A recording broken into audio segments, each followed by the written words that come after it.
அனைவருக்கும் ஆத்ம நமஸ்காரம். குருசித்தி மையம் நாத மகரிஷின் அன்பான வணக்கம்.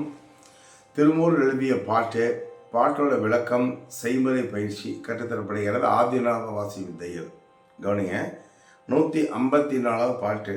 30 செப்பு மதில் விடை கோயில் உள் வாழ்பவர், செப்ப மதில் விடை கோயில் சேர்ந்தபின் ஒப்ப அனைவரும் ஓட்டத்தார்களே அப்படின்னு எழுதினார்.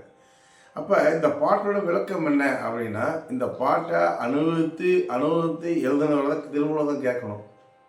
அப்போ ஞானிகளுக்கு இது விஷயம் தெரியும். கவனியா, 30 அப்படிங்கிறாரு. 30 + 30 60 + 36 96 தத்துவம் மொத்தம். மனித உடம்பு 96 தத்துவங்கள் ஆனது.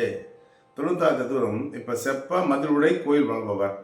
அப்போ இந்த உயிரில் 96 தத்துவமும் இயங்கிக் கொண்டிருக்கிறது. செப்ப மதில் உடை கோயில் சேர்ந்த பெண். அந்த உடம்பும் மூச்சு செத்தவுடன் உடம்பு செத்துருது. மூச்சு சாகுதா உடம்பு சாகுதா என்றால் மூச்சு செத்தவுடன் உடம்பு செத்துகிறது. அப்போ அனைவரும் ஓட்டிருந்தாங்க. 96 தத்துவம் அழிந்து விடுகிறதுங்கிறார்.